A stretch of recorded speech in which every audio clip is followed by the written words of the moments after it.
Hey guys, this is Bharat and welcome to Bharat's Kitchen with quite a technical recipe of the very famous chicken korma.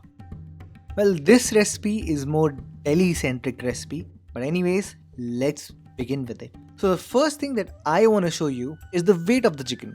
And why? Well, because before we cook the chicken, we're first gonna brine the chicken or boost the moisture level of the chicken, which is fairly a very easy task. So in a bowl, we're gonna add some water, lots of salt, and some sugar. Then we're gonna add some vinegar and your chicken pieces, and you're gonna keep them in the refrigerator for about 2 hours. Now I know you feel that it's too long of a time, and you want a shortcut method, which I know because you're lazy. Then you can use raw papaya or raw mango. And nowadays, many meat tenderizers are sold in the market, which basically contains large amount of papain, which is basically the modern form of the traditional thing. So don't worry, you'll find all the details and the proportions and everything on the website. Now keep this in mind that making a good korma is about timing, pressure and heat. And a good curry always has a more concentrated flavor. Okay, so we're gonna begin by thinly slicing some ginger. Then in a bowl, add some yogurt. Now please keep this in mind that you have to go for full fat curd, which is easily available with Mother Dairy and local milk vendors.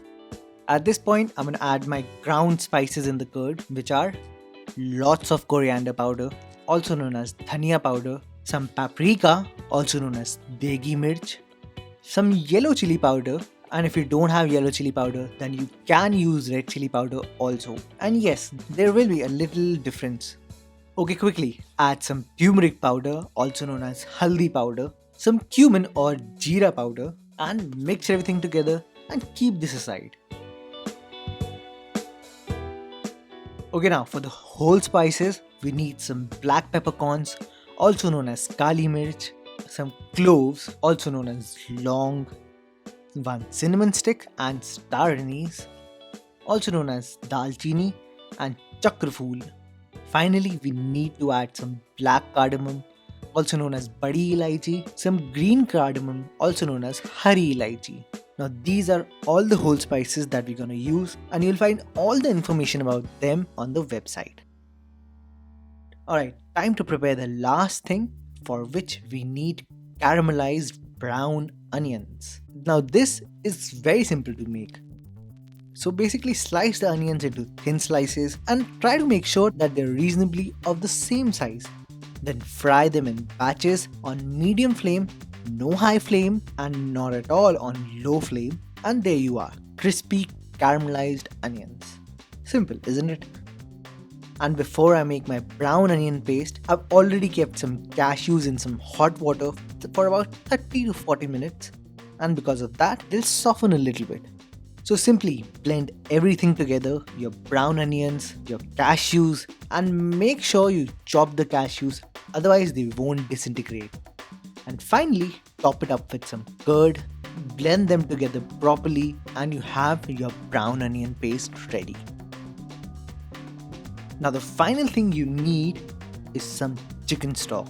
Why chicken stock, you ask? Well, not only stocks have a concentrated chicken flavor, but also because chicken stock has gelatin, and it is that thing which will give volume to your gravy. But I know you're totally lazy and you're not gonna make a chicken stock.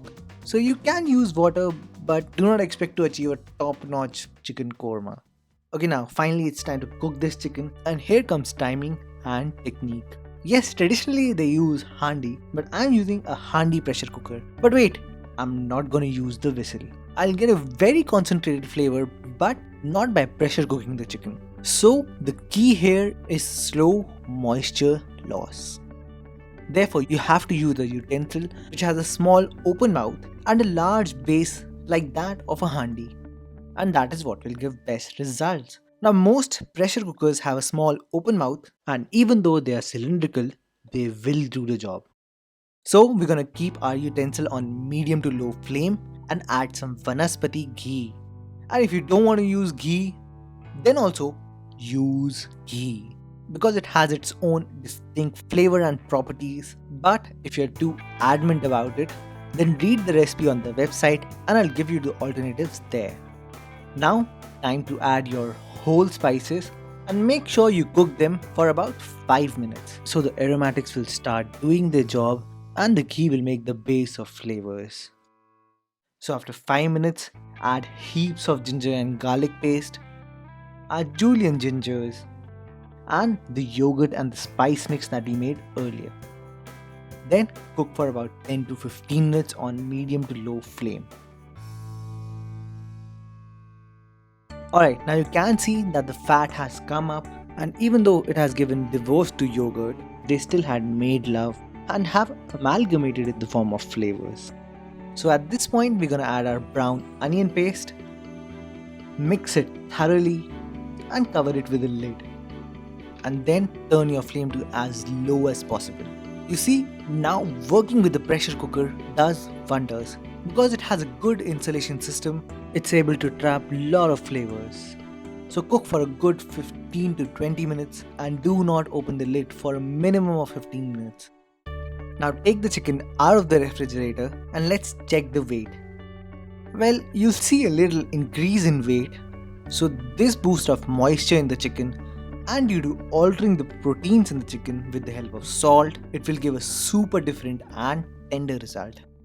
Okay, let's check the gravy. Now that the fat has again separated, add your chicken stock and a little bit of freshly grated nutmeg, also known as jaifal, some mace, also known as javitri, and now add your salt and your chicken. I hope you see the timing now. Cover it with a lid, and a fair reminder again, the flame is very low. Now do not put any sort of whistle on the cooker and let it cook for a good 15 to 20 minutes. And you'll get this. Okay, I know the fat is not separated, but the chicken is cooked. You don't believe me? Then just see this. It's just about 165 Fahrenheit, which is cooked. So now add a little bit of rose water and a little garam masala, yes, at the end and nowhere in the middle of the recipe. Just let it simmer for a good 10 to 15 minutes and you'll achieve this. Now you can see the resistance in the chicken. It's so soft and tender and you'll have a very concentrated gravy, and also the fat will rise to the occasion. And there you go guys, how to make chicken korma. You'll find all the list of ingredients and their measurements on the website. If you like this video, do give it a thumbs up. For updates and queries, you can like me on Facebook, follow me on Twitter and Google+. And until then, I'll see you all next time.